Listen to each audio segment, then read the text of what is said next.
The December 2nd, 2025 work session of the Mayor and City Council of Hagerstown is now called to order. First thing we have up tonight is request for modification to support the Washington County Historical Society. Ms. Jill Thompson. Good afternoon. At the October 28th regular session, the Mayor and City Council approved funding support for the Washington County Historical Society up to $40,000 for exploration, feasibility study for the exploration of the reuse of the former Discovery Station building on West Washington Street. So as a part of the motion, you asked us to seek a contribution from Washington County towards this $40,000. And so I'm back in front of you tonight to ask for a change to that approval, allowing us to count any Washington County contribution above our contribution and for other project costs that have been identified by the Historical Society. You can see in the memo, the total cost for pre-development work includes $100,000 estimated costs. That is for not only the feasibility study, but also for appraisal work, inspection work, some legal work, and exercising aspects of the option to purchase the building. So instead of the city contribution being reduced by a Washington County contribution, we would like to ask that Washington County's contribution be in addition. And you can see the breakdown of what the Historical Society thought would be: 30,000 from them, 35 or up to 40 from the city, and Washington County requested contribution of 35,000. I think Andy Stout has done a fantastic job in taking an idea and a concept and putting together a path forward for this exploration. So I want to thank him for his efforts and also for his board of directors who have been so supportive of this exploration. He has the request into the county. I think he's gotten some indications that he may not receive that support from Washington County, but I am still hopeful that we can encourage Washington County to contribute toward this project. And I'm happy to answer any questions.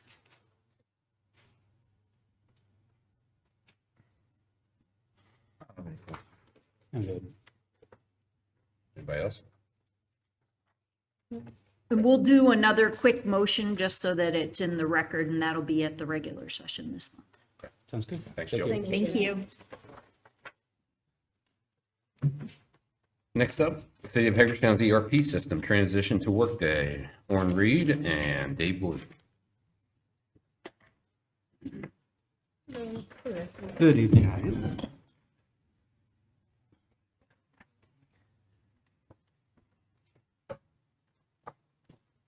Thanks for having us. We wanted to just share an update on the progress with the new ERP system implementation. As some may already know, the project kicked off earlier this year in March. This past summer, we did a checkpoint. We wanted to see, review our progress, our resource availability, and verify or work through some challenges that we had identified early. Through the assessment, it became pretty clear that the 1/1/2026 go live wasn't going to be a possibility. So we're here to talk to you a little bit more about some of those key factors. I'll turn it over to Dave. So, excuse me, some of the largest key factors that we encountered were the conversion of the data from our current system into Workday itself. Transition such as that, it's not simple. There's a lot of manual mapping and things involved in that we have to work through. The testing phases, we had multiple various testing phases. The unit and validation testing is where we had to identify different goals that we had to accomplish, different lists of items that they wanted us to check off. And there were things that got held up in that because there were problems that were found and prolonged that process as well. And then the conversion from a weekly to a biweekly payroll configuration. We're finding some calculation issues initially in that relating to how it's going to actually land, and we're trying to work through that even now. So if you take a look at the back of the cover sheet of our memo, there's an updated timeline there that actually shows how this is going to progress as we move forward to our new go live date as of 7/1/26.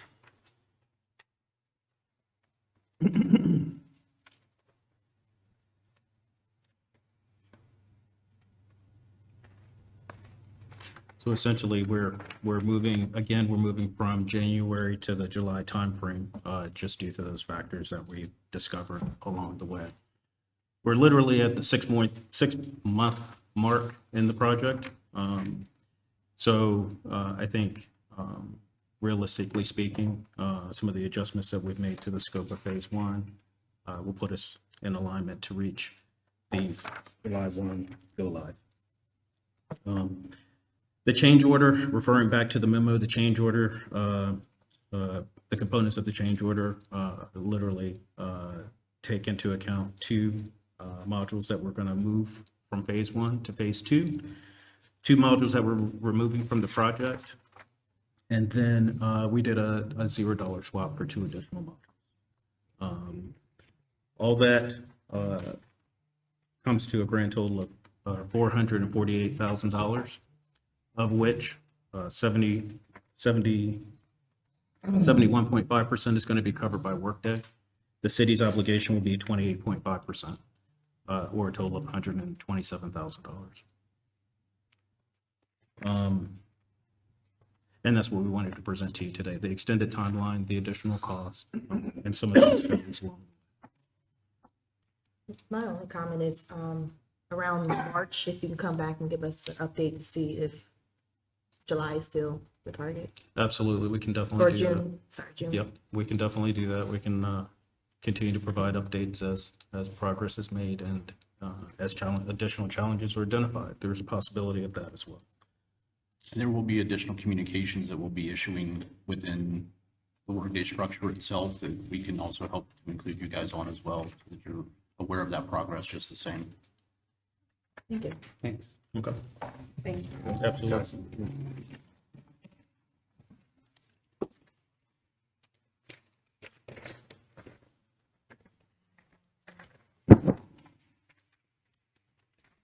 Next up, we have updates to Hagerstown Revolving Loan Fund guidelines. Amanda Gregg and Margie Joe.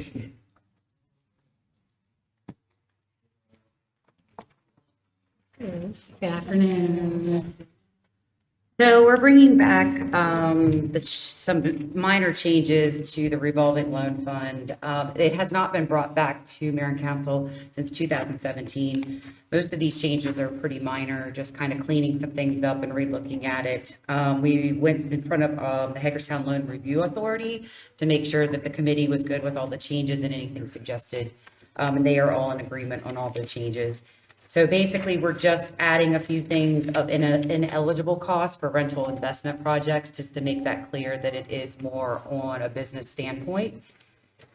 One of the biggest things of the repayment is, in the past, they did not have to start making payments until the full draw of the project was completed. We are now proposing that it is either from 1 month after completion or 6 months from the date that the loan funded, so that we're not putting out a year, 2 years, and we're still holding in that business has not started making payments on the loan.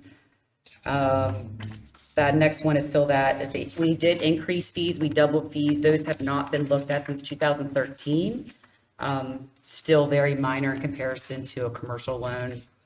And the other changes was just that we changed because of the reorganization from Department of Economic Development to Department of Housing and Community Development. We wanted to bring these changes back as recently, and we had been sitting on not big balance on this revolving loan fund, and now we are a little over $500,000. So we wanted to get back to advertising this back to the business community. that we're sitting on funds. So just kind of wanted to clean it up a little bit and bring it back to you guys before we start doing that. So I'll open that up to any questions or changes that you guys might have. Do you have anything else? I think the one item I have is the 6 months. Uh-huh.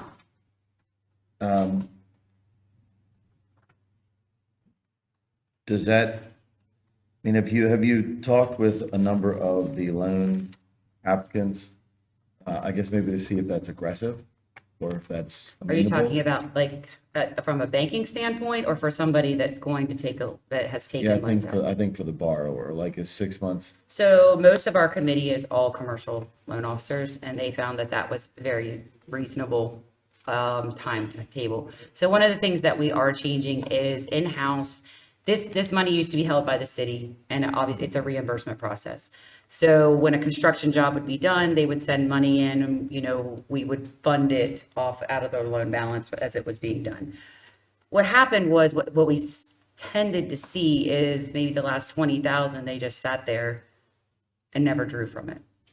And we were 2.5 years down the line that they were sitting in almost the full balance of the loan, but it hadn't been completed. So we kind of pushed that an emphasis to get the project done. Coming from what we're changing it to is a title company is now going to do all of the closings on these, hold the escrow to submit the payments. If the job is not done in 6 months, that balance goes into the principal and payments start off of what the new AM term is. So say that $50,000 was a balance, they only use 30,000 in the 6 months allowed. Now, is there like that they could come back to the committee and ask for an extension possibly because they're in this, they can bring that back to the loan review committee. But if not, in the 6 months, whatever is outstanding that they have not drawn from would be put back to principal and they would pay on the amount that they actually should prove for. Because also during that time before the payments start, there is no interest accruing either. So they are just, until the payments start, they are just only sitting on the actual principal balance of the loan. And maybe I don't understand it as correctly as I should. I just want to make sure that like, I feel like in these instances, an individual is seeking this type of assistance because they may not be able to secure it as readily and easily directly through a traditional lending institution, right? And I just want to make sure that we recognize that in this loan process. We obviously don't want to get ourselves backwards on it, but at the same time, I'm like, man, if they can't get it through that traditional lending process, I don't want to get to the point where we write it too hard. You know what I mean? So For when them to get the talking lots. with the review committee, I think our biggest thing is what we really want this to be is more gap funding, of not absolute, the full funding. And that's kind of, they still wanted to stick to the full 80% of equity of the job. They didn't really want to lower that. Staff kind of recommended we do that just because of some cases of default on some of the loans of not putting ourselves as the main carrier of the loan. Just because this loan can go up to 200,000. And they still felt that we should keep it at the 80%. I'm Yeah, sorry, no. we did discuss that at some length, and ultimately they determined like, well, we can kind of review that on a case-by-case basis, so. Which I assume part of that review is the amount. Yes. Absolutely. You know what I mean? Like that to me is the big ticket. I'm Yeah. like, if Right. if I'm somebody holding 20, it's a lot different than somebody holding 120. Mm-hmm. You know what I mean? And we had kind of asked to lower that 200,000, but they wanted to stick pretty firm on that from the review committees. The majority wanted to keep the 200,000. So just tightening it a little bit, but not too much, because it is not looked at. We do present it to the loan committee like just a bank would submit to a loan committee, but some of the guidelines are definitely a little bit more lax because it is somebody that probably couldn't go to an institution and get this amount of money for maybe what they're asking for. But it's just not, I don't think we're really wanting to do a full project that's going to take 2 years to get completed. If you guys come back and you want to have that term extended longer, we can look at that too. I feel like that as you go along and make this change, as you implement it, if you start getting too many people come in and say, listen, I need an extension, you're probably gonna come back to us anyway and go, We're gonna need to change it. right. So I'm good with that. Okay. I have a general question Yeah. just about the program itself. Have you guys seen a lot of success with it, or for a lot of the viewers at home, maybe there's a business out there watching, or maybe they want to know how they can get their hands on this or look at what they can apply? So currently we have only 6 loans that we went and did some cleanup on these. And currently we have 6 outstanding loans with this revolving loan fund. It's a little over $700,000 currently. They have helped major projects in the area that wouldn't have been able to get funding elsewhere, and they have done very well. We've had them anywhere from the 200,000 to, we had recently 13,000. So some are minor purchases and some are major rehabs. I think that most of that has come through. We just, again, we're sitting on, what you say, the last couple years, we haven't had much funding to be able to give out. So I don't know if the word has really been out there to be able to lend on, but over $500,000 now, I think it's time to get it back out there and let businesses know that this is available. So I'm hoping yes. Any other questions? All right. Okay, Appreciate thank it. you. Thank you. Appreciate it. Next up, Fire and Emergency Medical Services presentation. Chief DeBacco and Deputy Chief Hopkins. Good evening, everyone. During the recent negotiations with Local 1605 and some other meetings, there was discussion regarding the Hagerstown Fire Department's operations within the memorandum of understanding and our response outside of the city's corporate boundaries for emergency services. I was asked to be prepared to make a presentation on the MOU and the impacts of the fire department responding outside the city. So the packet you received, and I have a PowerPoint presentation as well, the packet you received is data heavy. We will not be going through, line by line through all the data, but we certainly entertain any questions or clarification needed on that. So Chief Hopkins and I are going to present this together going through. So start out, I just wanted to talk about the Hagerstown Fire Department and our setup. The fire department has 79 funded career positions, and we operate out of 5 stations, administrative office building, and the Bowman Avenue Training Center. On duty every day, 24 hours a day, is a minimum of 16 personnel, and that's 2 firefighters per unit. I would note at that point that 2 firefighters per unit is well below the national recommendation, the national standard for staffing for fire apparatus. The minimum required per national standard is 4 firefighters per unit. We run with 2 firefighters per unit. The on-duty staff, we manage 5 engines, those are your pumpers, 2 aerial ladder trucks, and 1 battalion commander. The other thing that should be noted with the Hagerstown Fire Department, personnel that we hire already have firefighter 1 training and EMT training. By hiring firefighters with that training, we are saving approximately 14 weeks of training time. We can get them turned around in about 17 weeks with Hagerstown specific training and get them into operations and, as we say, get them in the seats of the trucks. So we hire persons that already have the training, and I'll touch on that again in a couple more slides, why that's important to know. I did include a map in your presentation, and this is maybe a little bit hard to see on the screen, but this is the current up-to-date showing the city boundaries. And you can see the irregular nature, the city boundaries in the blue, the irregular nature of it. Some of it's due to annexation and movement of the city. The city fire stations are marked in the center there. You'll see 1 through 5. I would note that Station 3, which is about in the right-hand side, the 4 o'clock position, and Station 5, which is about the 7 o'clock position, those are the 2 outlying stations. At one time, and I mentioned this during the council orientation, all of Hagerstown's fire stations were located downtown, and that was common back in the days before we had motorized apparatus.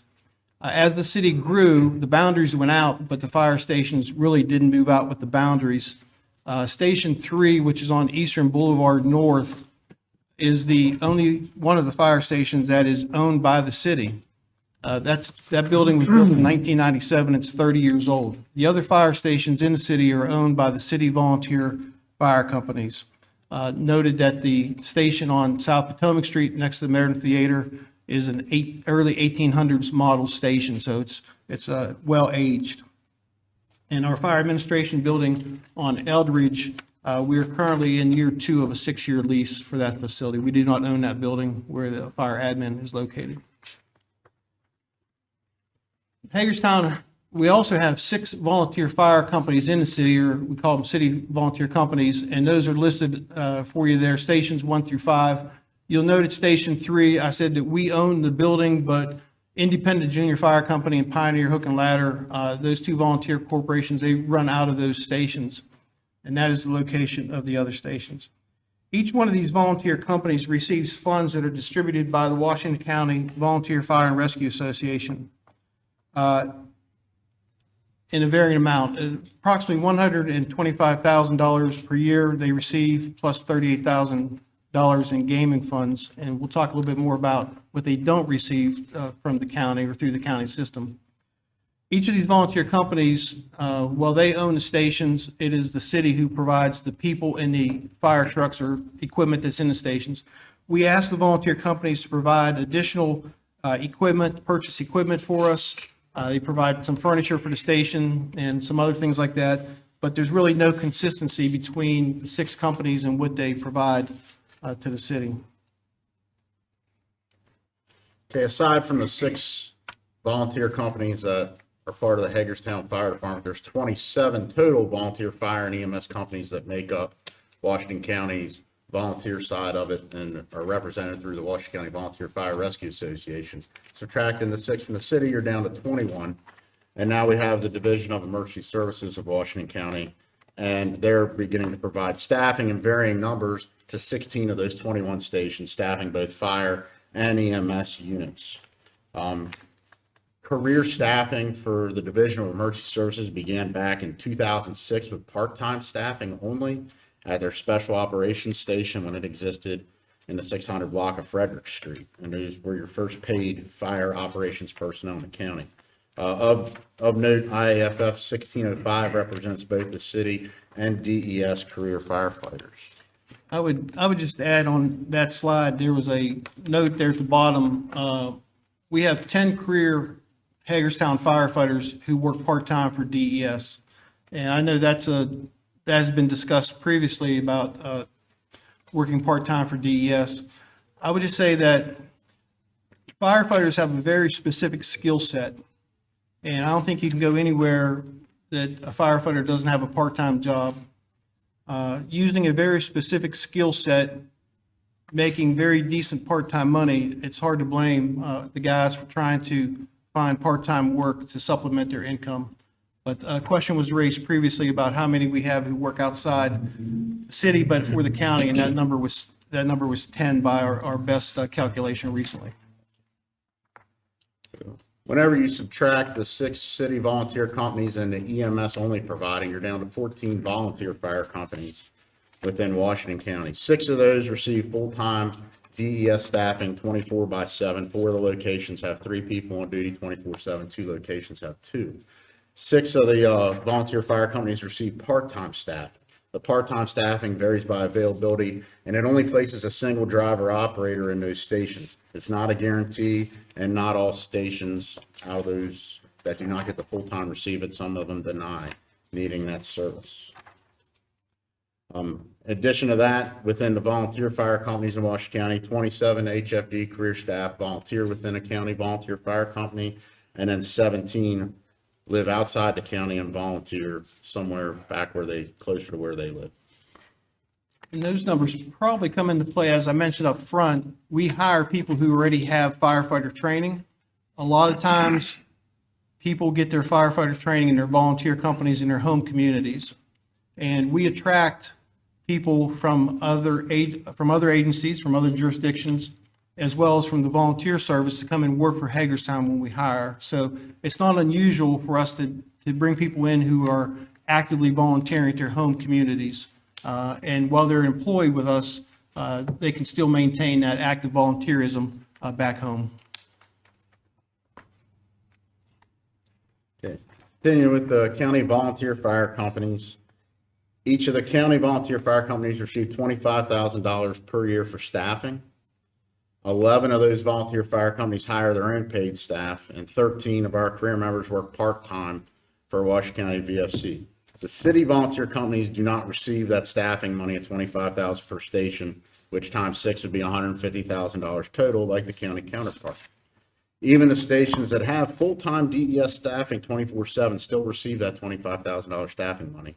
And 2 of them had never, ever provided their own paid staffing and still receive it.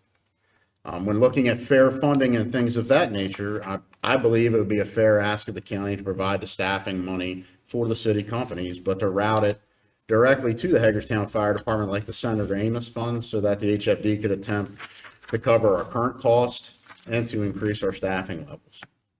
The county VFCs that do provide their own staffing fund that from their own independent budget, and they're referred to as a corporation driver in our slang. And county VFCs are responsible for wages and workers' compensation insurance on those employees. So of note, 3 of the locations that have full-time DES staffing also provide corporation drivers. And the pool of finding those personnel to work in those positions is drying up and becoming difficult for those fire companies to recruit. Besides the fire service, we do have emergency medical services provided to the city and to the county. Community Rescue Services is the primary agency for the city. But you also have, besides CRS, you have Sharpsburg and Boonesboro that provide their own staff, both paid and volunteered for EMS. CRS provides 1 on-duty supervisor and 6 ambulances, 24/7. And DES provides supplemental paid staffing at the companies listed there: Halfway, Williamsport, Hancock, Smithsburg, and Clear Spring. Each of those companies have paid and volunteer staff, but DES puts paid providers in those EMS stations. And finally, technical rescue services. These are things that are outside of EMS or firefighting: hazardous materials, trench rescue, structural collapse, those types of specialty events. These require special training and equipment and also vehicles. And because of the magnitude of the event, they require more persons to respond. This is often, everyone that I can remember and most recently have occurred have been a auto aid or mutual aid situation. It takes multiple agencies to handle a technical rescue event. Currently, Hagerstown Fire and DES, we have a technical rescue committee, and we're looking at opportunities for further collaboration with equipment and people for these complex incidents.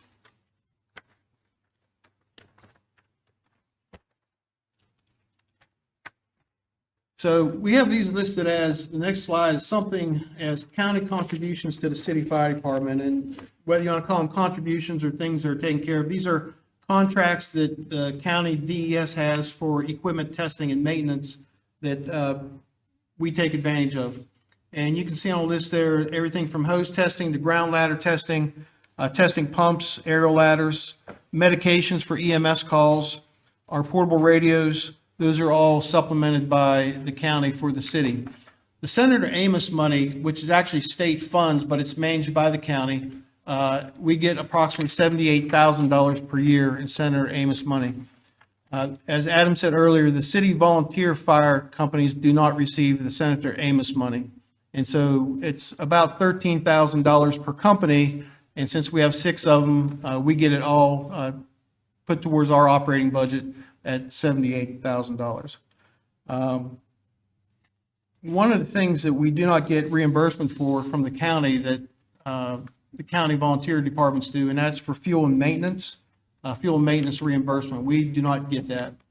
Our operating budget, we expend approximately $288,000 per year for fuel and maintenance, and we estimate for FY '27 that number is going to go up about 10%. So it'll be just a little over $300,000 for fuel and maintenance.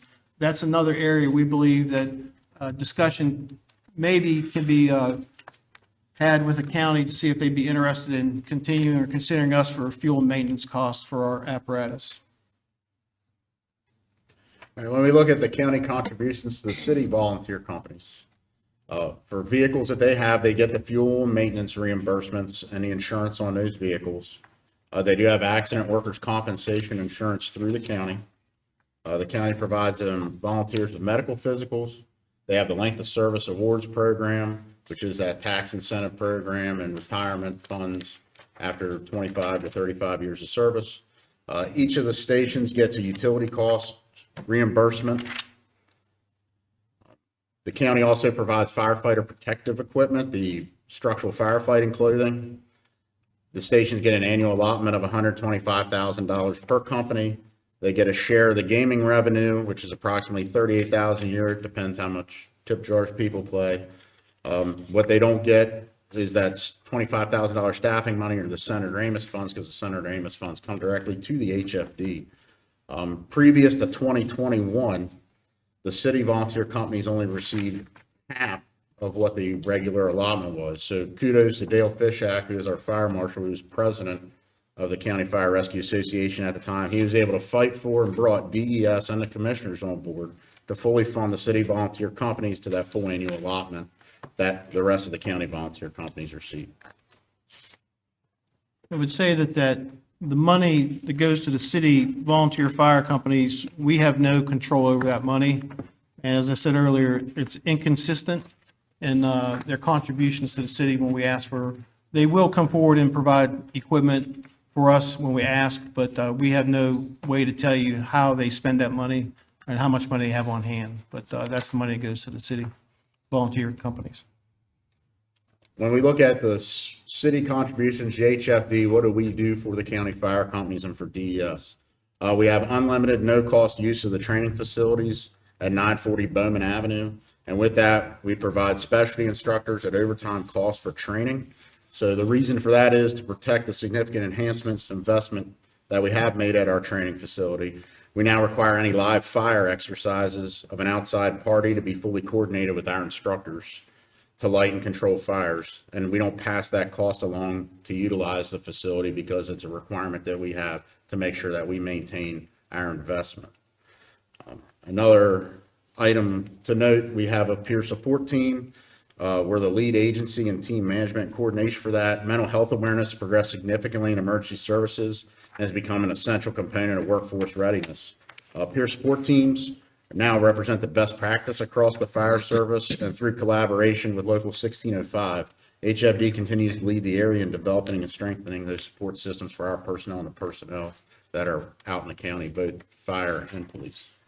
One thing about the peer support team, if there's a critical or significant incident anywhere in the county, and actually I believe they've responded outside the county when requested, if there's a critical incident and they believe responders need some assistance immediately for peer support, they contact our team lead and we will send our team members out to assist the county or any agency that requests us to come out and assist them right at that moment that they need help. When you're talking about emergency response and responding outside the city, inside the city, regardless of what jurisdiction it's in, everything's divided in what we call box cards. It's how we determine fire response. So the way the process works, the 911 call is answered at the Emergency Communications Center. The units that are assigned to that are based on the closest appropriate unit, regardless of the jurisdiction. If the closest unit is not from the event jurisdiction, then a dual response is started. So if it's within the city and one of the volunteer companies that border us is closest, they're started, and we send our next closest unit to go along with them. The county and the city both divided into box card areas. The chief of the jurisdiction that's responsible is responsible for creating and assigning those box areas and the companies that respond. And the way that it works, it's just a geographic area that has a center point, and the assignments are made to that center point based off of mileage and time. So each individual address is not its own box area, but as the Emergency Communications Center embraces newer technology and newer computer-aided dispatch systems that are out there, that'll hopefully one day change. And there is a multi-agency committee of which HFD is a part of, reviewing the current box card system and making recommendations for improved utilization of resources.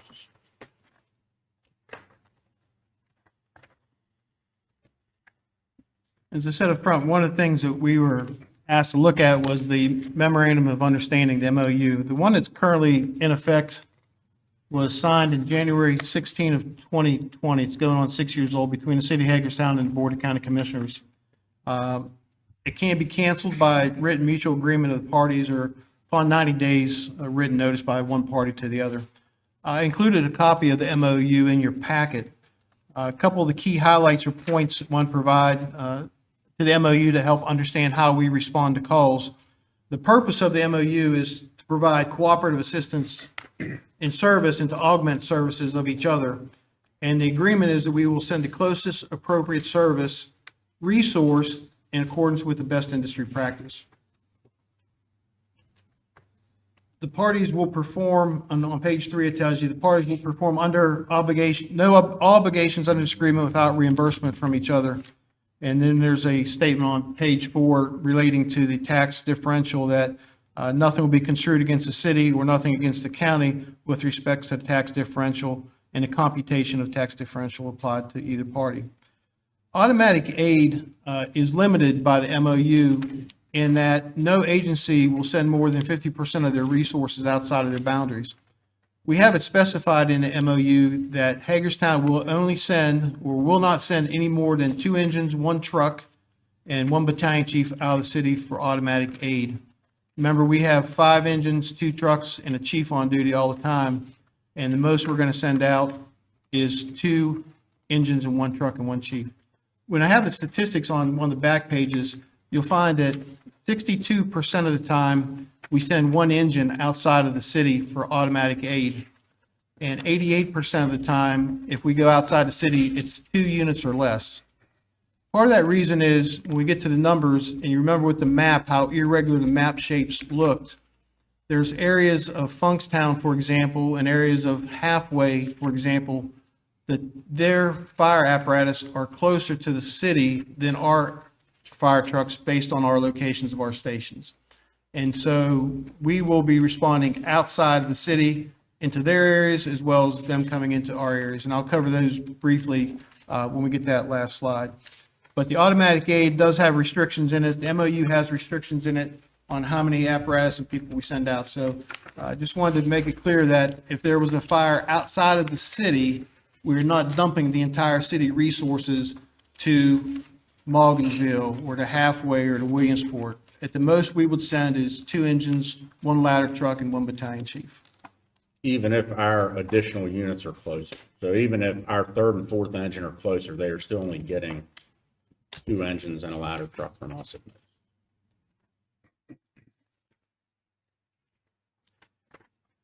Tried to come up with some pros and cons for you for stepping away from the MOU. I'm sure there may be other ideas. Obviously, a pro or a benefit of stepping away from the MOU, there'd be reduced wear and tear on fire apparatus and equipment. There's no doubt that running 50,000-pound trucks up and down the road takes a lot of wear and tear on the tires, the mechanics of it, and the fuel. Also, by stepping away from the agreement, there would be some cost savings in budget and needs for repairs and replacement of broken and worn out equipment.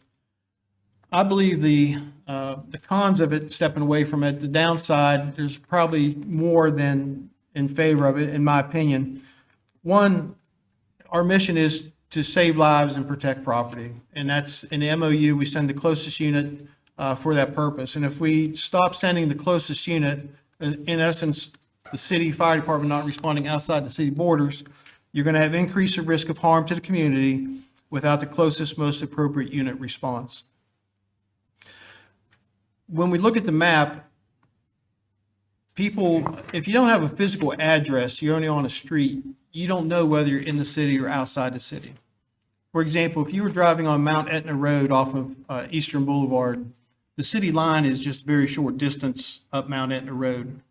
If you had a person driving up that road and they saw a house on fire and they called and they said, I'm on Mount Etna Road, I'm near Eastern, but I'm closer to Colonial. And they're just going to put in as an intersection address. The dispatcher may put it in as a city address. They may put it in as a county address. They're going to take their best guess based on the phone call. If that house is in the city and it's on fire, but it is put in as a county address and we don't send the closest unit, which would be Engine 3 there on Eastern Boulevard, which is just about a mile away, I think we're going to see increased harm to the community just because of those type of calls. And that goes all around our borders where it's hard to tell when you're in the city or out of the city. We lose familiarity with surrounding companies. When we respond with outside agencies, we learn the people, we learn names and faces, and during critical times when we're working, that familiarity is important. With fewer calls that we'd be responding on, you lose experiential learning and skill development. It's just a matter of fact that the more exposure you have to emergency incidents and using your skills, the more proficient, hopefully, you should become. And there'd be lots of growth opportunities for Hagerstown Fire personnel, loss of opportunities for the department for growth, and loss of opportunities for the system to grow and have a better overall service.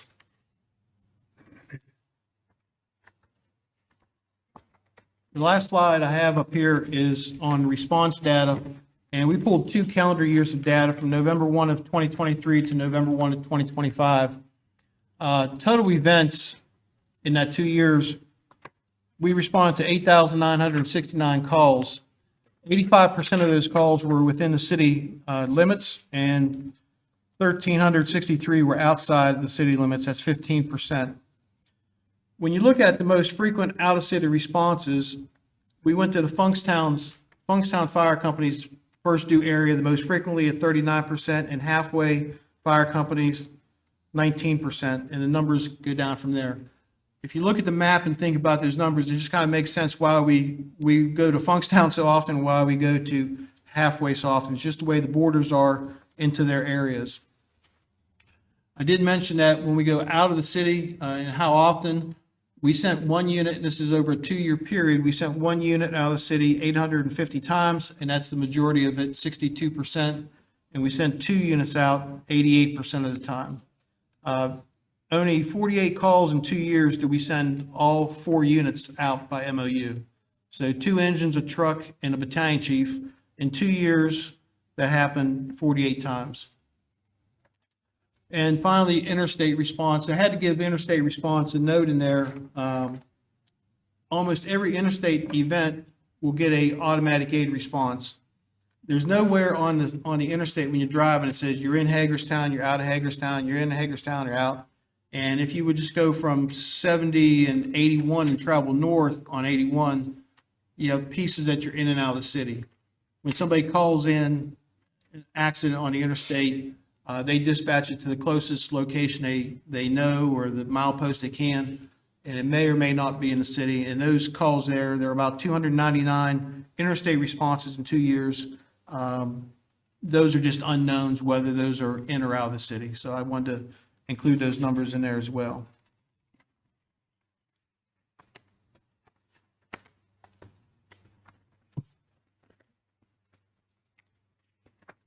And that was it for the presentation, the data presentation anyways. We had a lot of policy services for 81, 180 events. 180 events just for 81, that's over 2 years. We respond to a larger area. There's more area of Interstate 81 that's in the city than there is of Interstate 7. So we have a larger response area out that way. And some of that data on the interstate calls could be coded as we went automatic aid to Halfway, but because our guys were like, where's the city line at out here? It might have been coded as an automatic aid to Halfway call, but it was actually in the city. That's more of a reason why it has to be widened, because there's so many accidents and so much craziness with that windmill. I think that was in 70, you know. with Right. that. I mean, just the clean energy stuff's, you know, killing people. So, you know, A lot of traffic out there. exactly. So for the manpower, for the Hagerstown Fire Department manpower that we have on duty 24/7, Yes, sir. the 16 career members, minimum staffing. Does the county count that as the total sort of manpower on duty 24/7 when they look at the metrics of meeting minimum manpower standards for county service delivery on a daily basis? I do not believe they use our numbers. We've never, as long as I've been here, I've never provided those numbers. I don't believe they use it. I guess what I'm asking is, you're saying to us that we have 16 manpower on duty, staffing minimums, right? That's correct. who keeps track of the county meeting minimum staffing duty for the other stations across the county on a daily basis? DES tracks that, but they track their personnel. They're not tracking that the Halfway Fire Company has 4 firefighters in station. There's nobody tracking that. So when an incident happens, when we go responding, we have to provide our staffing levels. We provide 2 numbers, the number of certified people and the total number of people on the fire apparatus. And when you get dispatched for a box alarm for a house fire, you have to meet 18 people. So within that response, if it doesn't meet 18 responders, then they automatically start another company to meet that 18 people. I guess that's my question is, let's say that there is a call in the Funkstown area. The county knows that we have 16 minimum staff. We're going to send, X amount based on the agreement. How do we know that the adequate number responding from Funkstown is meeting those same standards on that daily basis of being able to, or having the capacity to respond in concert? So Funkstown is one of their 24/7 staff stations. It's always staffed with 3 personnel. Now it's first call, so if they're out on another call, then you may not get them. But there's always 3 people on duty at Funkstown, 24 hours a day, 7 days. DES employees Yes.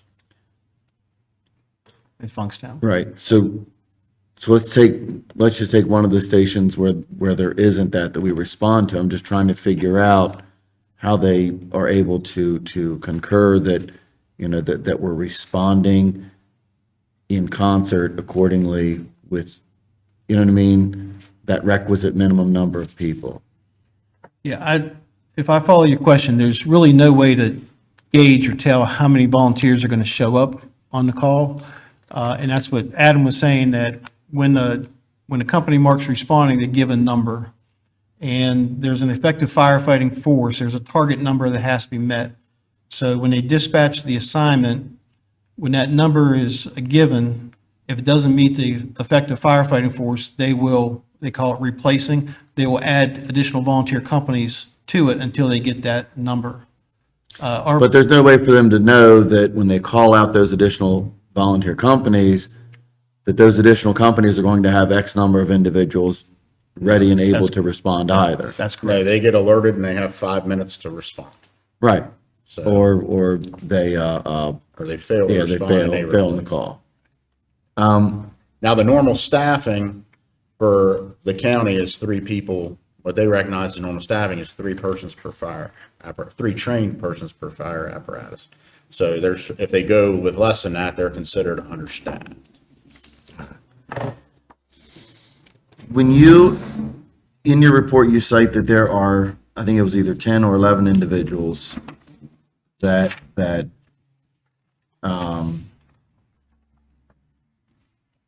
work, I guess, also through DES. But then there are 14, I guess, that work part-time So there- directly for the volunteer companies. So there's 10 that work part-time for the Division of Emergency Services. There's 13 that work part-time as a corporation driver throughout the county, at one of the stations throughout the county. So those that are part-time for DES could be placed in any one of the stations that they provide that part-time service to. The corporation driver, if you're a corporation driver from Morgansville, you only work at Morgansville. So roughly 30% of city fire personnel also work for county service or stations in some capacity.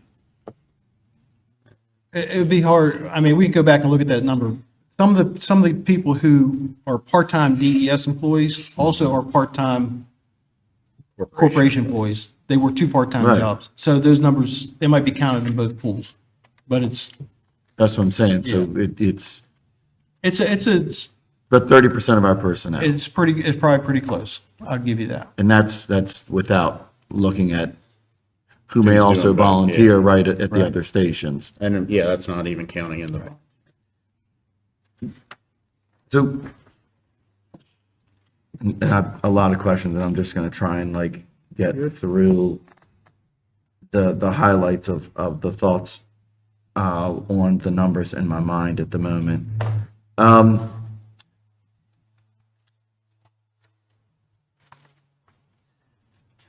gonna get to this next question.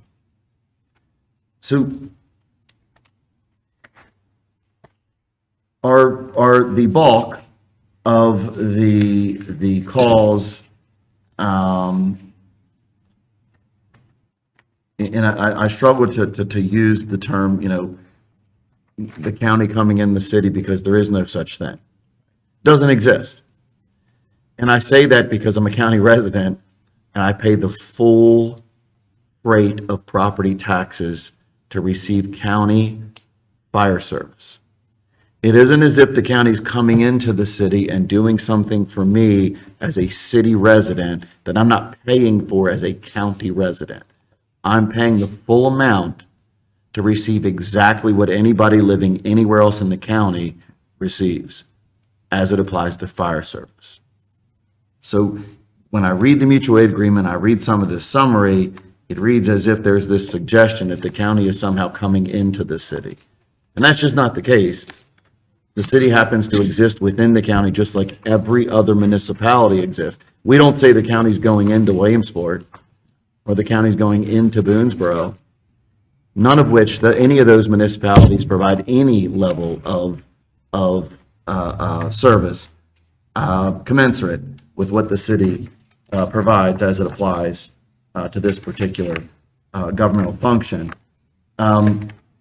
But the Funkstown number, which is a large number and notably so, and it looks like our differential is about 1,400 calls to about 1,800 calls, meaning we went out about 1,400 times and they came in about 800 times. I'm looking at the numbers here between the two. 1,363, and then if you add up the ones to the stations, responses, you have about 860, 870. That's the number you have on page 5. So, and the largest of which are made up by two entities, Funkstown and Halfway. Halfway has the smallest box area, but it has the most commercial establishments, right? And that's so. Yeah. And we're beginning to grow and annex around that area, and they are just strategically located closer than our company. Right, So- to those large commercial entities. Those are, I want to make sure those are strictly fire-related calls, and that are denoted here and not like EMS-related calls. They can be EMS. These are everything. Maybe I'm asking hospital. Because everybody says, oh, the hospital's outside the city now, it's in Funkstown's first due area. We're not talking about that in these numbers, right? When we're talking about EMS-related calls. So if there's a cardiac arrest in an area that's one of those where a county company's closer than us or vice versa, that's counted in here. So they would send both companies to a cardiac arrest to make sure there's adequate people and that number would be counted in here. It's an incident response for us. These are purely incident responses. These are fire responses. These are EMS responses. These are rescue responses. And those have different assignments of call levels, right? Right. Yeah. I mean, again, I fire don't and understand a EMS lot of calls it, both but, have well, different- right, they have like an A, a B, a C, Yeah. a D, and then they resonate or their the rational nexus between them is the severity. Yeah. of So the E is necessity your of the echo call. That's your highest level Right. call, cardiac arrest or a structure fire. So, but we operate within the mutual aid agreement without any reference of the application of going as it applies to any one of those calls, right? So in other words, it doesn't matter. Doesn't matter if it's an alpha call or an echo call, the closest units go. Okay. So obviously, I've heard in the past that is an item that could be revisited as it applies to the necessity for city services to leave the city for those calls for service as it applies to those other entities' ability to respond to those calls. And I guess I'm just, Are you asking if we can stop running just like like the lower acuity calls, like the small, like which, That's the question. okay. In other words, are we running those, when I look at those numbers for those two particular entities, are we running those calls? You know what I mean? Because, I understand what you're saying. I don't think there's a high number of those alpha calls that we're responding to, which the alpha calls are the non-emergency calls that we're responding to within those areas. Typically, when you get a dispatch like that, if we're closer, we're going to say, hey, we'll handle it, but they'll get out and be like, hey, this is not going to be anything. We're going to handle it. You can return to service. Or we'll both get there and they'll kick us loose right away. got you. And I'm seeing that you guys post a lot more cons about if we don't give out services outside the city limits, you know, because I know, you know, y'all deal with everything. So you know, in your recommendation professionally, you think that's a bad idea. I do, for those reasons I cited there.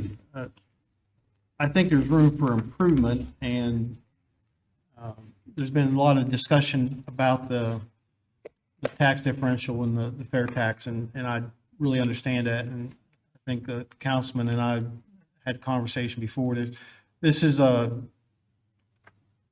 for me, this is trying to find a political solution through an operational mechanism. And I don't know that changing operations is going to solve a tax differential. We didn't have this operational issue before we adopted this document in 2020. We didn't. Yeah. We didn't have this issue before 2020, and since 2020, the only thing that has happened is the county service delivery system has greatly improved.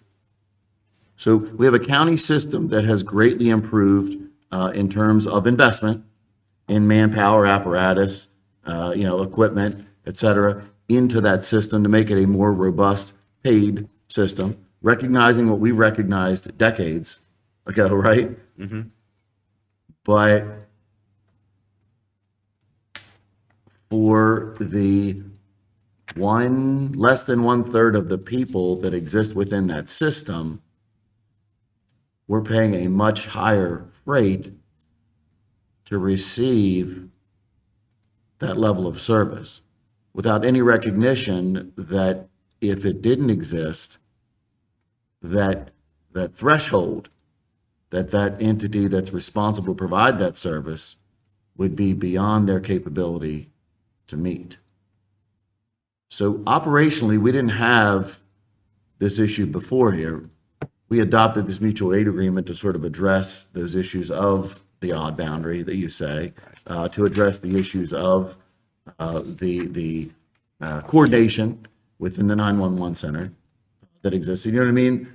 Those are really the tenets of the operational side, not the side that we weren't going or you know what I mean? So We prior weren't to getting 2020, there. we were already doing this. 2020 just put it in writing.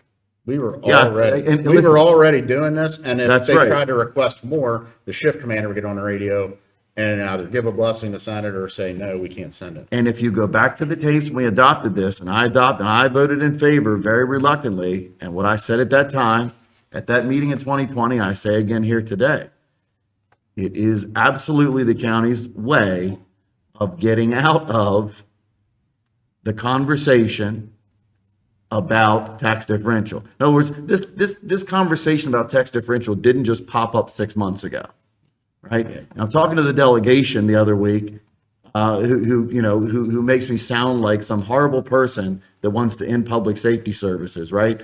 Not understanding that me as a city taxpayer, I pay the full freight to receive the full county's responsibility to provide fire and rescue and EMS service. And then I pay a much larger amount as a city resident to ensure that a system at the county level that used to be much less proficient than it is now, you know what I mean, is there and needed. And, I go back to 2008 as a county commissioner, when we did take tax differential, and the majority of county commissioners at that time said very clearly and very plainly, What the city's doing is above and beyond what is necessary to serve the public safety needs of this community for fire and rescue and EMS services and shouldn't be included in tax differential. And we rested on that in 2008, and I said it was wrong then. And here we are now, 17 years later.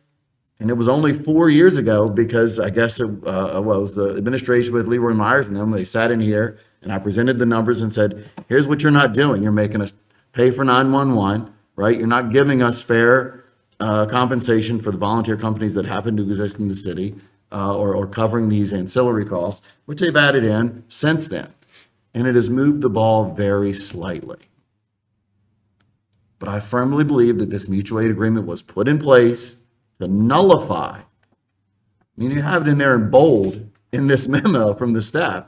It was to nullify the city's ability to argue that tax differential should absolutely be included if we're going to continue to provide city-level fire services outside of the city. We don't send anything outside of this city that we don't charge or receive some appropriate and fair compensation for. We don't. Water and sewer, trash collection, police service. I mean, we get tax differential or we get some differentiated fee for every other city service except for this one. And we voluntarily entered into an agreement that nullified our ability to make an argument under the guise that this operational structure was to address operational deficiencies, which it wasn't. It was to nullify the political argument, and the one justly so that we have made and continue to make, that tax differential should absolutely be part of the equation.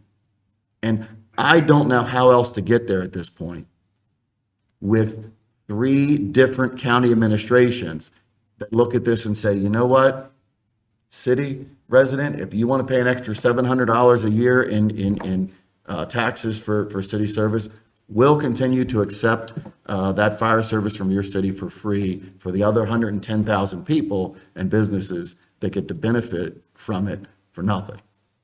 That's the crux of the issue for me. It's not about whether we respond to Funkstown or whether we know that that entity has the ability to respond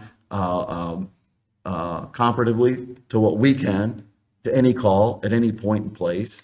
It's to say, hey, no differently than we provide $18 million police force that the county would have to do if we didn't do it, we provide a $10 million fire service that the county would have to do if we didn't do it. And there should be some recognition of some fair compensation for that. And there certainly shouldn't be a document that exists that says, you know, and I feel bad because I felt like at that time we were, you know, DES and HFD were sort of making headway on these items. And since it's in place, there's no, you know what I mean? There's no motivation. And I've said the other month, you know, when now we have personnel that are working for 2 distinctly separate entities that are being represented by the same union, you know what I mean? I just feel like we're heading in that direction, and those are going to beg that question sooner than later. We have the fire safety center, so we know we'll build another one, you know, far away from the city. I just feel like I don't understand the divergence here, and then not to recognize that we can't keep going the way we're going without any fair recognition, you know, for the growth in that cost that we've all agreed at this table to absorb to make sure that we have that service available that the county doesn't have to provide for us. Do you think that with the MOU, because, you know, could a new one be written up if we have problems with the 2021, you would think? Or maybe because, you know, I mean, that could be something, because it says both parties, one of them could do 90 days written notice, and maybe we could do something more favorable toward us. But what is your professional opinion? on what we Well, should do there? I would say the MOU is the language in it where we can step aside from it. It's laid out there. I would be I would not be in favor of reducing response for safety, right? And so if there was some mechanism that we address that and put in a new MOU, that's something to explore. I understand the tax differential discussion and the inequity with that. Also, from everything I've learned and been told and answers to questions, lowering the taxes the city taxpayer pays will not change, will not put more money into our budget to support the fire service. And I know that's been a question before, is can we continue to expend the money for a fire service that provides service outside the city limits to the other taxpayers? Reducing the tax differential doesn't change my budget at all.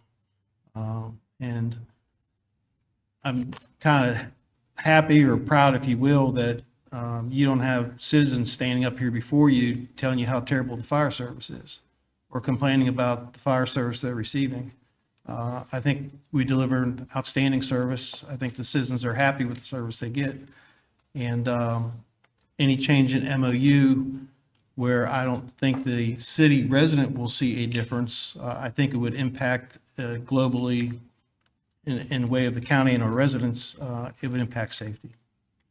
But if that's something, a direction I'm given from city administration to begin looking at alternatives in the plan, we can try to make some recommendations that might be more appealing or try to help that. But I don't, again, changing the tax differential isn't going to put any more money into our operations. We'll still continue to deliver the best service we can with what we have.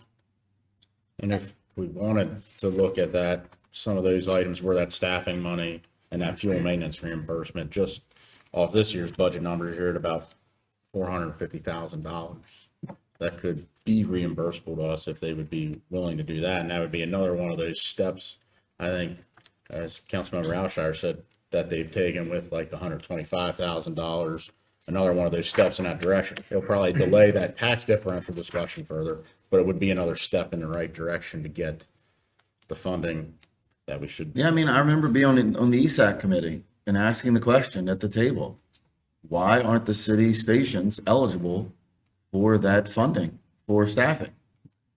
And the answer from everybody around the table that are representatives of the volunteer fire companies said, well, the city already pays for paid staffing, so why should the city take our money that the county is going to provide for staffing to the companies that can't afford to staff those stations? And I'm thinking to myself, well, if the city taxpayer weren't paying for it, those companies couldn't afford to either.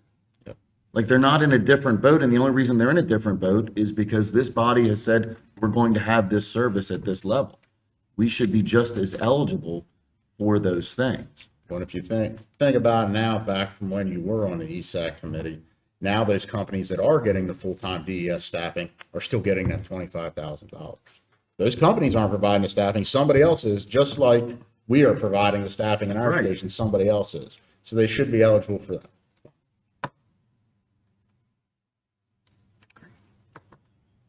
And that is not covered in the MOU with that. Those items are not covered in the MOU. The other, as previously said, we have made strides. There it is.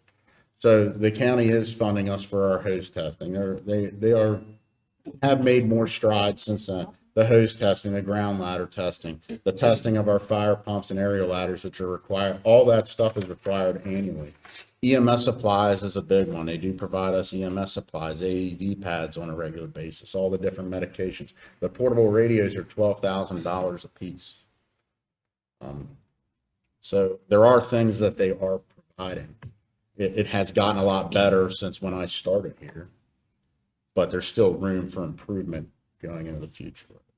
It would be nice to see fuel and maintenance added on there as well. Fuel maintenance would be a Yeah. big. We just Very replaced an alternator in a ladder truck the other day. The alternator itself cost $8,000. Well, and here's the reality. We've bought what, 3 new engines in the last 10 years, I would say, right? Million and a half piece. Replaced all 5. Yeah, five So that- over the last 8 years, and they're just at $1 million apiece. And the volunteer companies, I think they provided different levels of contribution, some $100,000, you know. We haven't asked the county to do any of that, right? So we've asked, the city volunteer companies get 125,000 through that distribution. And so our ask is to the city volunteer companies if they would kick in money annually towards the purchase of apparatus, and they have done that in the past. No, I'm not saying that they haven't. I'm definitely saying that they have. What I'm saying is we didn't go to the county and say, hey, we need 5 new engines. We'd like $5 million for those new engines that are going to provide these services to the county. We didn't do that. They're not carrying that debt, right? They're not insuring that apparatus. And while they're buying fire apparatus right now, they're not buying it for those individual companies. Those companies can use it as a reserve piece, but if you're running a 23-year-old fire engine, you're running a 23-year-old fire engine until you replace it yourself as one of those volunteer right. corporations in the county. So as a resident of the Smithsburg area, you might get to see that apparatus, you know, when it's necessary out there. Right. Our city residents are paying for those city apparatus to be here and provide those services. You know what I mean? 24/7 to the city residents that paid for them. We didn't go to the county and say, hey, you know, can you buy this and then take wherever you want. It's just there's a difference. And I'm not asking to be unfair at all. I go back to what, 2 months ago when the county put up the post about fire and EMS service delivery and how the county funds it, and put a list of all the like 27 stations right on their Facebook page. And the lowest bar on that chart was the 5 or 6 companies that exist within the city of Hagerstown in terms of what they receive, in terms of that total amount that the county invests in that particular service. Who's responsible for providing fire and EMS, city or county, in the legal sense? I think if you look at the charter, the city is responsible for fire protection. I think that's the way the charter is written. What if we, but what about, let's see, any other city? I mean, there's 5 municipalities in the state of Maryland with paid firefighters, right? Sounds right. Maybe 6, maybe? What do the rest of them do? Well, anyway, we run through this list, you know, of Allegheny County, Cumberland, and Allegheny County, and you're going to give the 2-year guide geography test. But Cumberland and Allegheny County, they have an agreement out there where Allegheny County, I believe, pays or supplements Cumberland. They pay Cumberland to be the Right. fire service for Allegheny County. Salisbury, Maryland, they have a fire tax district, which is, they respond outside the city, but they are taxing that district around it. Annapolis has a differential, which is, in previous discussions, is a lot more fair, equitable for the situation there. We don't include Baltimore in the conversations because they're the size of their own out there. City. In Ocean City, yeah. So Chief, I Unless you think want you to just say. kind of said it in your own words. I don't feel that this needs to cease completely, but maybe we definitely have to revise it and make sure that it's more consistent as far as like funding fairness and just consistency, I mean, as a whole. So I hear your points and your views on like the cons of having this eliminated at 100%, and I don't see that. But I do see that we do have a lot of areas here, whether it's the line 7 reimbursement of costs, or it's the one that you mentioned earlier with the legal, not the legal aid, I'm sorry. Where is it? Yeah, the mutual aid, right. So I don't know if the next steps going forward, we could have this discussion again with the county. and just revisit those lines, especially the one that Councilmember Alshire mentioned, where they definitely implemented in here that nothing in this agreement will be constructed against the county with the respect to the computation of the tax differential applied to the city taxpayers. So there's like a lot of verbiage in here that just needs to be remodified in going into 2026. And I think that's the only comment I have. It might be one of those things not to end it, but to Right. tell them that we want to renegotiate Yep. and then have annual reviews or however many years to review it. So that way it's just not, here's this document that's 25 years old that we're stuck with. And we're not back in the same cycle again. Yeah. I mean, it's just, for me, it's the fairness of the compensation. I mean, I'm glad that these items are provided or the county's contributing to it, but if you total it all up, it's still not that big number that we budget for every year. And then we get the, we as you know, we had to raise our taxes this year and there was a lot of discussion points, but having bigger numbers coming into the next year and not having a conversation about not being, not funding, not being fair to the city. We have to have the conversation way before we have the budget conversation for next year. 'Cause it's just not fair. And I know this will upset the county when I say this, and I don't know how else to say it, but it's difficult to be at this table and know that the two biggest things that we fund within our budget, and rightly so, are public safety of our police and fire, and work to find ways to do so appropriately, and adjust tax rates appropriately to do so, and then the county to announce, well, we had a $31 million surplus this year. We were able to save the taxpayers $31 million, and I'm thinking to myself, we just increased our public safety obligations, you know what I mean, for our service delivery area without, we have, again, $18-20 million police department, we get like a $3 million, $4 million differential, right? $10 million fire department, we get a $0 differential. So, I mean, it's difficult for me to sit here and see that even our volunteer stations don't get that manpower compensation.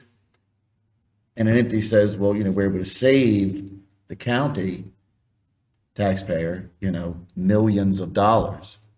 And just to have to recognize that, we've got to make adjustments, you know what I mean, to make sure that we're providing that service delivery that then the county taxpayers they're talking about benefit from at absolutely no cost to themselves to receive.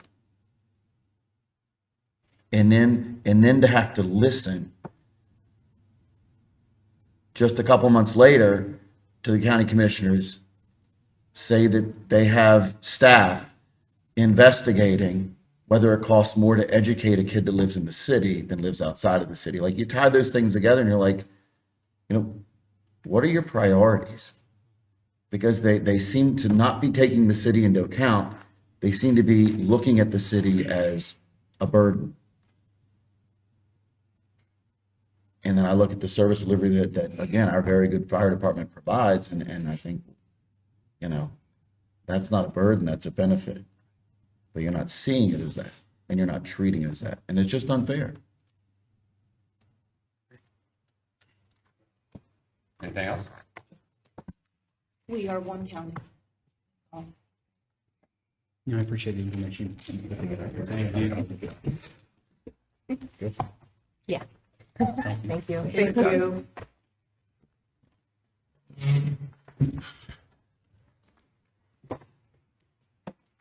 All right, next up is the Axon contract renewal. Keith Kuiper.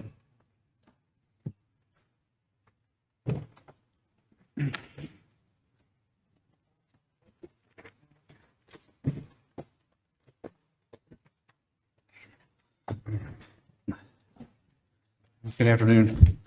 So I brought some of our team members here because they have some expertise in some areas that if you have questions or concerns about where we are. So we are looking to bring this to you guys tonight to talk about this for a vote by the end of the month. to renew a 10-year contract with Axon. We're not at the end of the contract, but the reason why we're bringing it to your attention now is that the CAD system that we use with the county is being looked to be replaced by the county. They've got a consulting firm that's doing some work on that. And that CAD system also runs our RMS system. And that legacy system will have to be replaced with the change in the CAD system. So that prompted us to look at a new records management system that we would have to start looking at. And Axon had come in and did a demonstration. I know Scott saw part of that demonstration several months ago. I was there too. You saw it.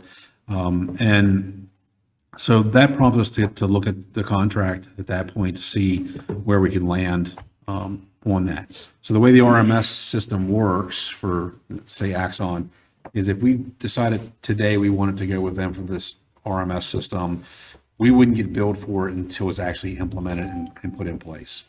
The minimum time for that is 18 months to 2 years for them to get that up and running for us. The hurdle that thrown into the mix when it's a little bit for us is that we're not going to do that before the CAD systems have been replaced. So that's looking at, we're looking at probably a minimum of 3 years from now before we would have that happen. If we lock into place now, before the end of this calendar year, we get today's prices for that and not the increases that constantly come up with that technology from Axon and other vendors. So we, the team, Sergeant Plummer and Nick Varner, who work consistently with Axon, met with the team, worked some things out. We had several meetings with them, and they presented us a new contract. So that contract is more expensive than what we currently have, but we knew that was going to happen when we were new anyway. But it really pushes it out in year 3 beyond, and not necessarily in the next year or the next 2 years. It's not as much of an increase because that RMS system is not going to kick in till at least year 3. If by year 3 we're not ready for the RMS system because the CAD's not in place, it would push it out to year 4, and then we would have to readjust that contract, which means the numbers would go down a little bit in these early years. I'm going to bring the team up to talk to you about some of the extra stuff we kind of get with this contract upgrade, just so you know there's more to it than just the RMS. And then I brought Mark Cheney here to talk to you about just what those numbers look like in terms of the funding, and then we can answer any questions you guys have. Okay?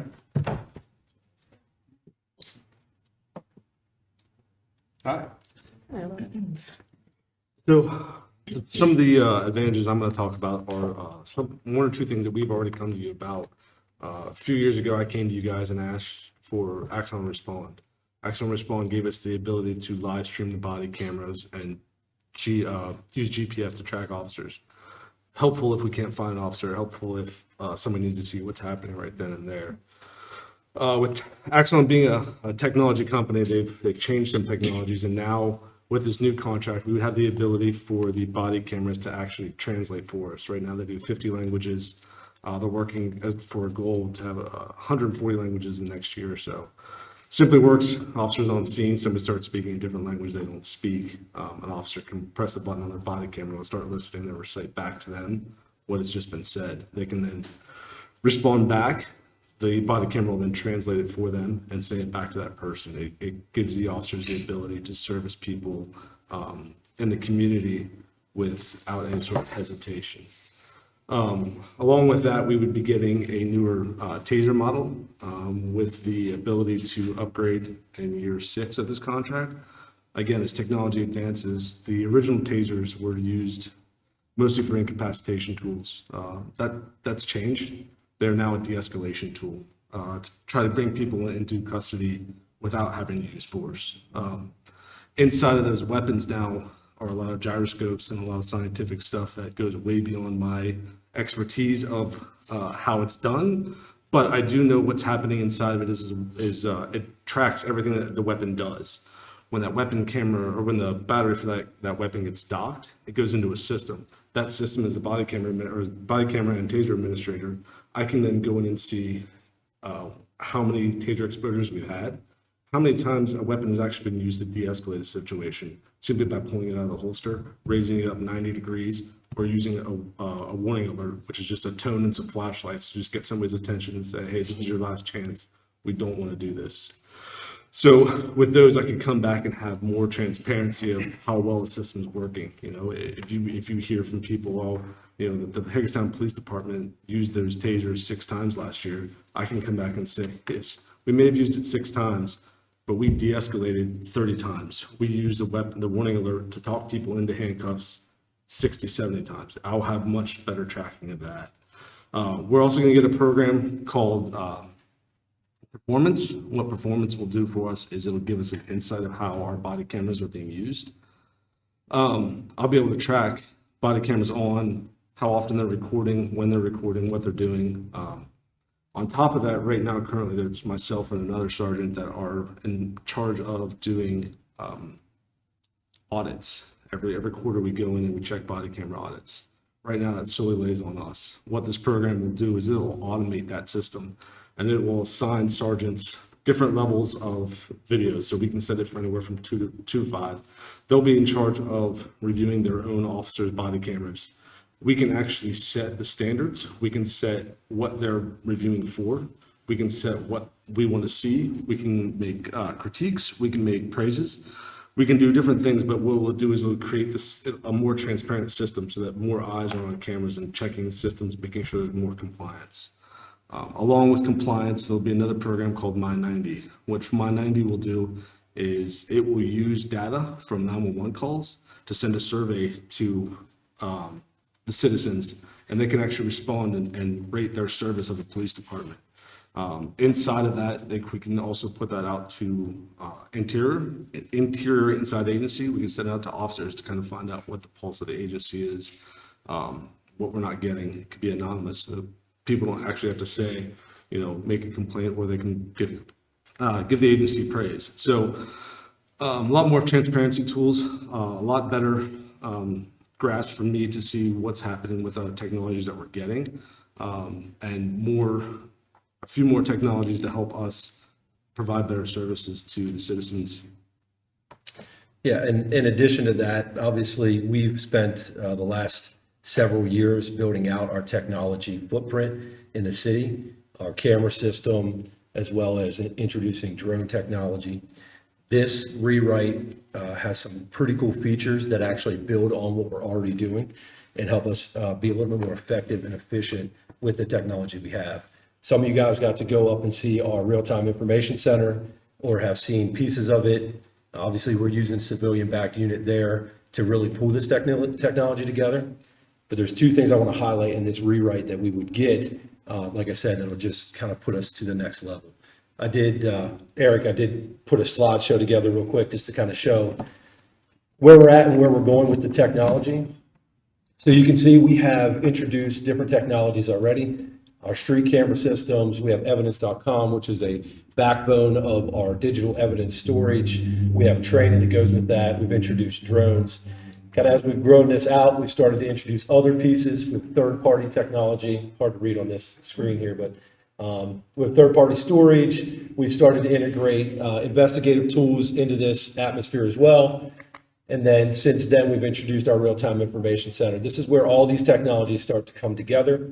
However, we're missing a critical tool in that process, and that's what Axon, this rewrite, would provide us, which is called Fusus.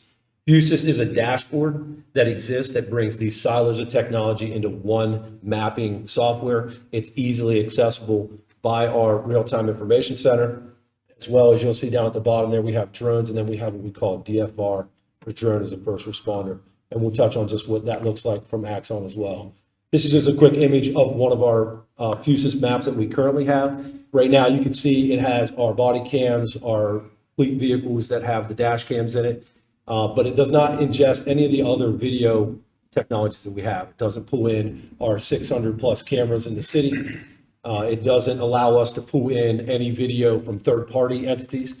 And what Fusus does with this rewrite is it opens that door and allows all those technologies to be ingested in there. So now we'll be able to see on this map cameras our own cameras. We'll be able to see cameras that are, that people give us access to from third parties, like the Hagerstown Housing Authority or the Maryland Theater wants to share exterior cameras. We have a great community of support in technology. People always want to say, hey, if you need access to our cameras, if you need data from our video surveillance system, please reach out or we will give you access. The problem is we have no way to really ingest that right now. What Fusus does is it systemizes it and it allows it to be easily ingested. We're able to put these devices at those locations. We bring that system on board or certain cameras that we want from that system, and we can exponentially grow our technology footprint. We're on pace to get to about 1,000 cameras over the next 2 to 3 years with the CIP projects that we have in place. With our camera system, we're right around, like I said, about 600 cameras in the city roughly right now. We have our shot detection system that's going in as well. All of that gets ingested into that Fusus system. But with that 600 to 1,000 cameras that we're growing to, we're anticipating with this Fusus introduction that we're going to be able to bring in another 2,000, 3,000 cameras from that we don't have to buy, that we will have access to and to be able to build as part of this network. In addition to that, we also have, I'm going to skip ahead a little bit here, get into, we have a drone program overview, talked a little bit about the city cameras that we've got, where we're at, about 230 locations. And then that leads to another piece of the puzzle that we've been working really hard to do over the last couple of years. Obviously, we introduced the drones. We've had a lot of success using the drones in different areas of policing. We're seeing them used pretty much every day in our law enforcement in our city now. But drone as a first responder, this is the next iteration. This is rooftop mounted drones that are in standby, ready to go out on deployment. These can be deployed by a couple different means. The main primary goal with this program is to have pilots backing this in our real-time information center. These are civilian pilots. That means that we get to take the sticks, so to say, out of the hands of the police officers and allow them to get back to policing while we have civilians backing those units with civilian pilots. These drones can autonomously fly to the location of an incident ongoing via the CAD dispatch system, as well as an officer can actually call for a drone to come to their location if they need drone support for that. This is all done with autonomous flight, controlled and overseen by pilots that will be housed in our real-time information center. Again, just adding to, the technology we've already done. If you look at this would be a central location like here at City Hall, where we would have 3 of these drones. That's what we get with this Axon rewrite, as well as what's called D-Drone, which is a radar tracking capability to track these drones as they're flying through the air. They also come with the pods, and those pods have cameras on them so we can do visual inspections remotely of that technology.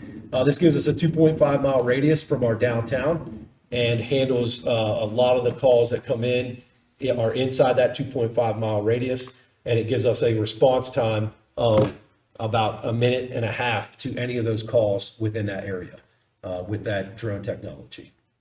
So again, this rewrite kind of captures a couple of those key pieces that we still need that by themselves are very heavy lift financially, but because they get to be part of this rewrite, it takes a little bit of that burden off with introducing Fusus, DFR, as well as the other technologies that Sergeant Plummer has described.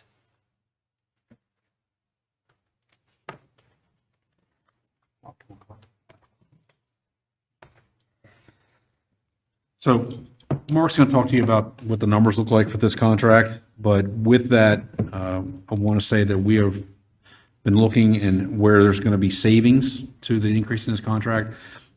We have found legacy kind of programs that we have that we won't have to have with this new contract. So instead of paying the legacy contract and then paying for this, we're going to be able to adapt a lot of that funding over into this new contract, which reduces any increased cost that we're going to be looking at. So let me turn it over to Mark here. Yeah, as the chief said, a lot of our programs are legacy programs, so we're trying to get them to work together and spending a lot of money on trying to write applications to get all those things to talk. So with the programs, we feel like we will be able to get rid of, that's significant, about $166,000 a year in different applications and programs. So that could offset the cost associated with adding these additional features. The other piece of this is Axon itself. And Axon, when we initially started with the body cameras in our original contract, We had a cost for that when we came to mayor and council with that contract. 2 years later, we came back because we increased the size of the department by 20 additional positions. We had to go back out. We had to get new body cameras, additional licenses and that. We saw a significant increase in the cost just 2 years later. So by getting into a new contract with them now, we're locking in the price now for the next 10 years, plus adding all these technologies that Nick and Sergeant Plummer talked about. Cost-wise, it is pricey. It is expensive. I don't know if we want to talk about those numbers, but so cost-wise now with Axon, we're about $500,000 a year, about $425,000, I'll say. And then those other products, about another $166,000. So nearly about $600,000 a year with all of these different systems that we have today. With what Axon has now, we asked them to build it out, where in the third year is where the price really goes up, because that's when we're going to be looking at the record management system. So it's 11 million, a little over 11 million over 10 years for the new contract. The increase in year one is about $32,000 over what we're currently paying for all these products. And when you get into year two, it's about $200,000. Year three is when it really increases again, but that's because we're bringing in the record management piece that is going to be needed anyhow. We also took into account, we have some other products that we use that we just know they're running out of time. Their life is just running out. So we tried to factor in some of those costs as well. We knew we'd have to replace those down the road.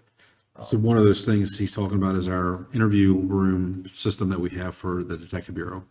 That system we've had for 15 years is no longer supported and will go away. And to replace that system as a standalone system would be about $120,000 to $150,000 just to replace that system. Axon has a similar system that can put in with reduced cost of that. It wouldn't cost us that kind of money for that. We are not in that year three cost. Also, we would be paying the legacy RMS system fee that we pay now. So that's another savings that we would have towards that increase. I've already talked to Scott, and I know we're meeting with the lobbyists this month that we have on board. We're going to be trying very hard to find federal grant money to help pay for that RMS system, which could reduce the cost of that year three and beyond significantly. But until we could get to this point, we're kind of waiting to see where we're at here. So I know we're bringing it to you today because the contract to get the year price that we want would have to be signed. That contract would be signed before the end of this calendar year is why we're here. It's a big ask, but let me remind everyone at this table, anybody listening, the technology that you've given us to buy and purchase up to this point, we use every single day. And it has benefited this community beyond anything we ever imagined. I can tell you that our, just in firearms related incidents, we're down over 40% in the last 3 years. Over 40%. We've reduced the amount of firearms related incidents that we've had. Our violent crimes down.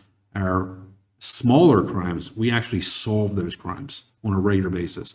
And when it goes to court, they're getting something out of it because we don't have to worry about witnesses. We don't have to worry about that. The technology becomes a witness for us. So as much as this is expensive, and it really is, and it was a big pill for us to swallow when we first saw it. We had to wrap our heads around it. This doesn't replace cops, but this makes what the cops do so much more efficient and effective.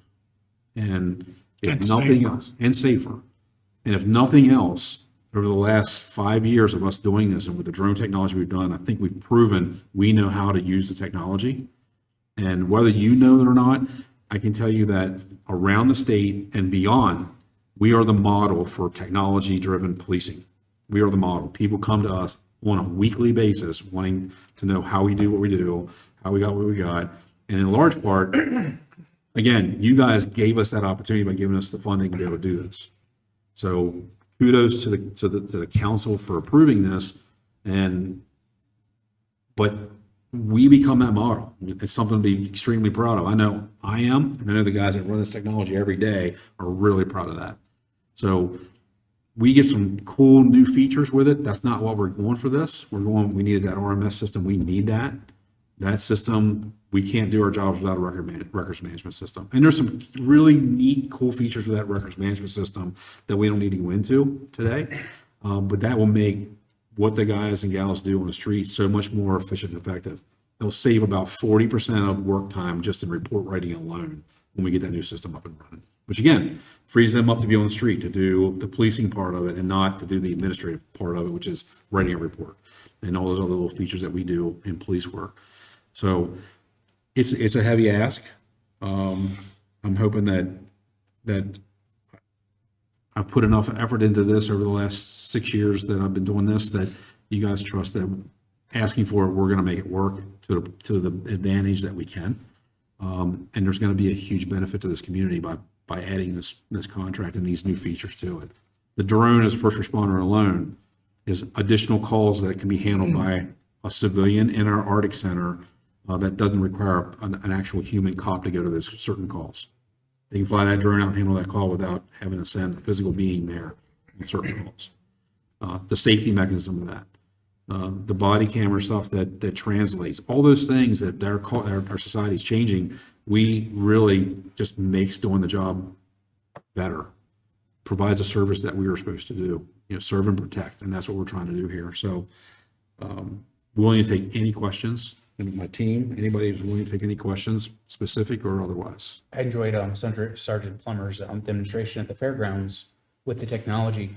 Is this something the cadets are learning in the police academy now, or do you guys have like a workshop with some of the technology so like when they graduate, you guys can show officers, hey, this is the new stuff, features we're using and things like that? Well, it's funny you say that. So the new recruits that come out get some of this in field training, but because of this bombardment of technology that we've got and now having the Arctic Center up and running, Sergeant Plummer and Nick and I and the command staff have talked, and actually in January and February of this year, we're going to be setting aside a full day for every one of the patrol officers to have a technology training of what we have, how to work it, how to use it, the best ways of doing it. And then there's additional training that Axon itself has that we can have them take that's self training. They don't have to go away to it. They can do it here, so they can do it there. So we're excited about that. We realize that we're throwing a lot of technology out there. A lot of these guys are using the technology in ways we didn't even think to know that they were going to use it. They figured it out on their own. So we're learning from that to teach everyone else. So yes, we're going to be doing that for everyone. And then as the new recruits come out, they'll go through that same 1 or 2 day training before they actually get cut loose on their own. Yes. Just a quick question, sorry, Chief. With the new RMS interface dashboard, will all the other programs be integrated? Yes. They will. Yeah, that's the nice thing about Axon. I know Axon's, kind of a big conglomerate, and they're starting to absorb a lot of different technologies. But the beautiful thing about what we like about Axon is that everything that they have works with everything else they have. There's no trying to build an interface, get it to kind of work. It doesn't work the way you really think it should work. Everything works within that system. And that's where that FUSA system that Nick was talking to you about will tie all that technology into one place, not just for the Arctic Center staff to look at, but for the officers on the street. Anyone can be able to access that. I mean, it'll probably be primarily used from the efficiency standpoint by the Arctic Center guys to support the men and women on the street when they need it. Like you said, I need to call and ask for this. Arctic Center can pull that up and get that information out there to them. It's really cool technology. The guys love using it. They love the fact that when we are deploying it, we had a situation at one of our parks a few weeks ago. A lot of people there. We had the drones flying. We were watching what was going on. We had to remove people from the park. It was at nighttime. And when we had the drones up, when the guys went in to start removing people, chaos starts to happen, right? People start running, things started happening. When in the past, you would have people on the radio yelling, I got one running, I got one. I'm watching from the command post, and I'm hearing guys go, where are they at? Drone operators telling them where to go.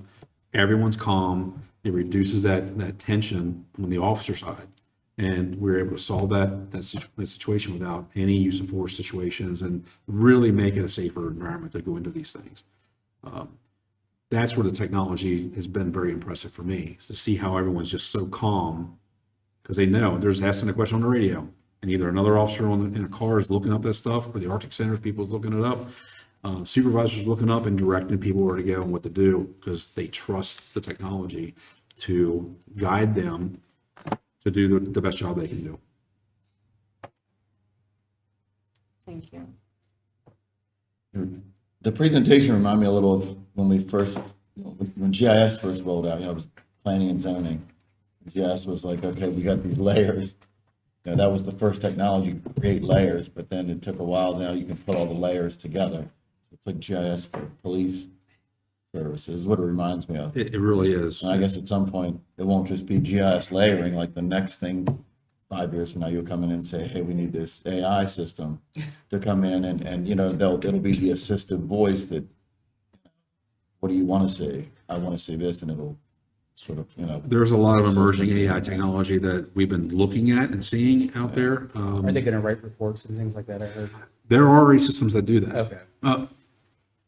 They don't write the whole report, but they take bits of the stuff and can write the report to give you that display. I know with Axon, what they were looking at, they would write the report with errors in it.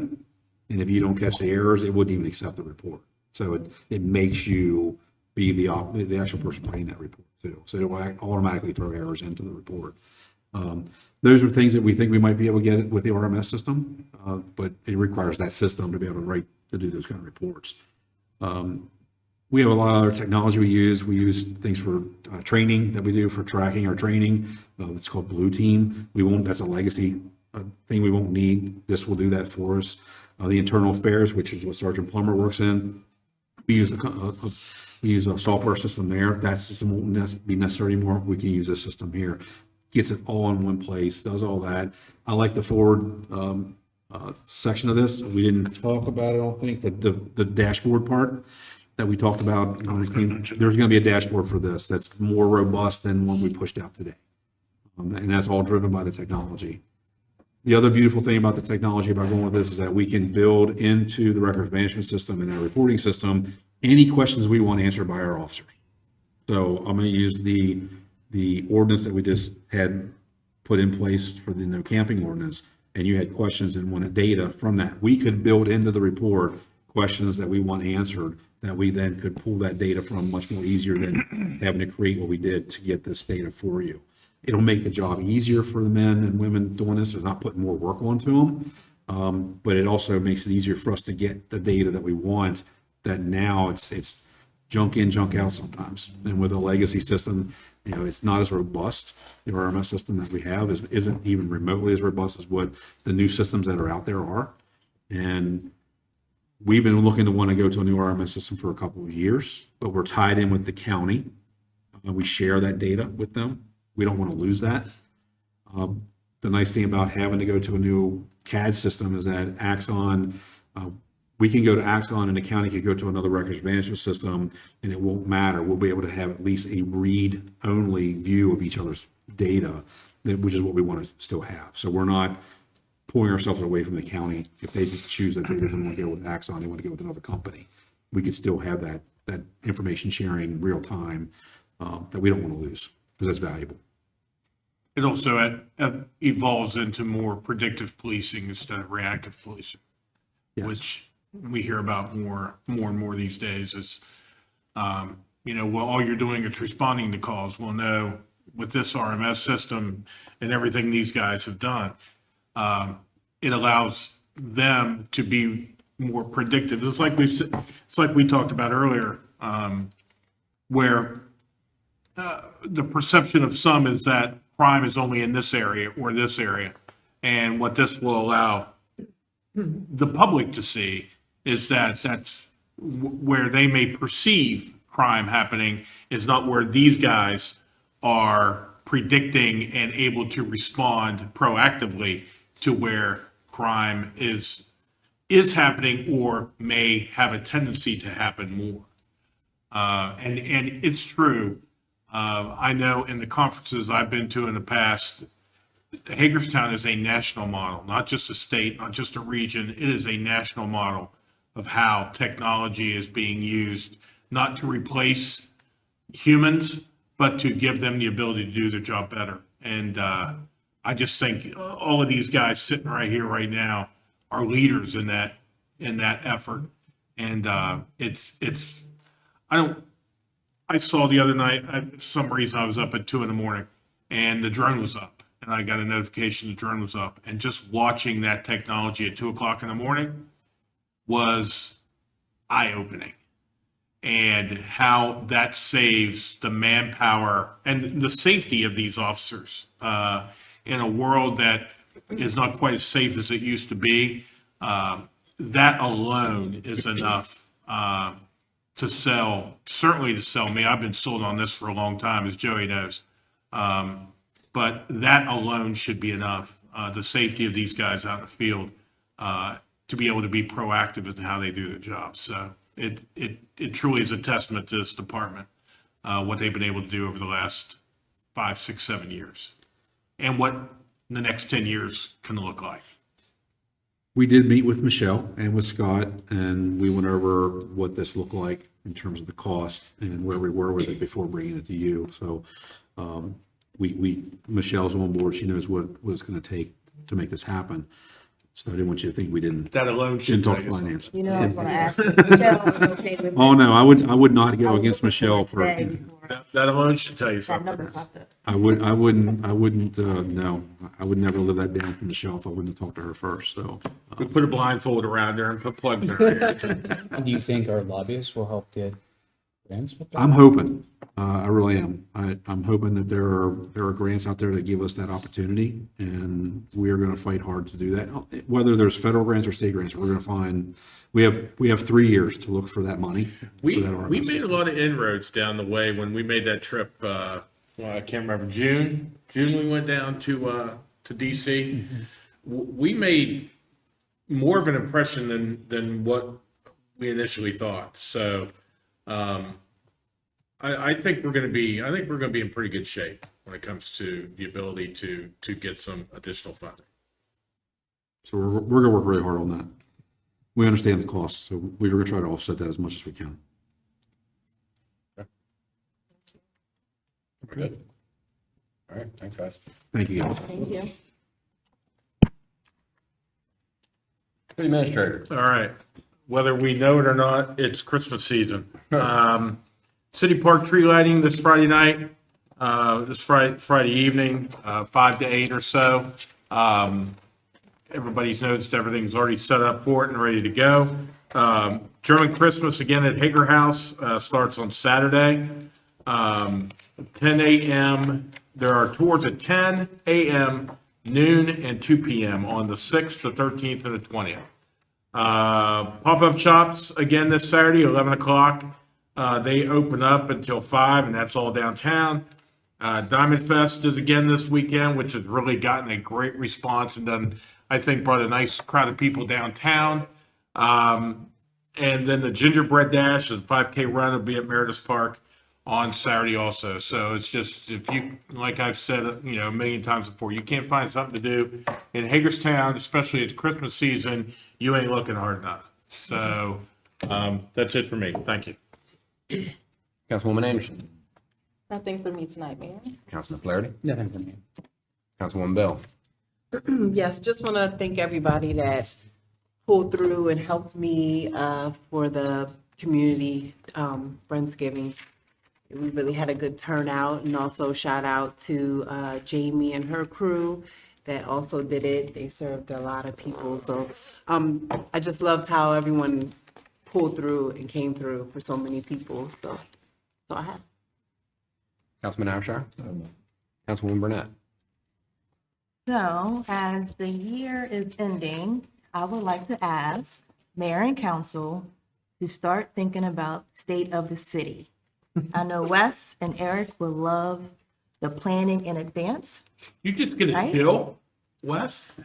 But yeah, now's a good time to start brainstorming on what we're gonna do for state of the city. Thank you. That it? All right, everybody, kind of stealing my thunder tonight. Everybody's mentioning what I wanted to mention, but that's okay. Again, I volunteered as well at the John Wesley Church, and I want to give a shout out to Jamie Dixon and Janessa Chapman. They were the brains, and they organized that community meal. It was spectacular. There was a lot, and also Chris Abbott. He's the one that had solicited all of us for financial donations, as well as organizing a bunch of volunteers as well. So I just wanted to give a shout out to those three. It was very well attended. Last year we did it, and it was behind the library, and it was on a little smaller scale. It blew up this year, so that the hall was full over there, and it was amazing to see. And, you know, I want to give a shout out to Councilwoman Bell, and her organizing that as well at Bethel Gardens. I'm sure that was well attended. I didn't get to go down there, but was it? Absolutely. So I just wanted to give those shout outs, and that's it for me. Do I get a motion to adjourn? So moved. Second? Second. Any discussion on any items tonight? Okay, we're adjourned.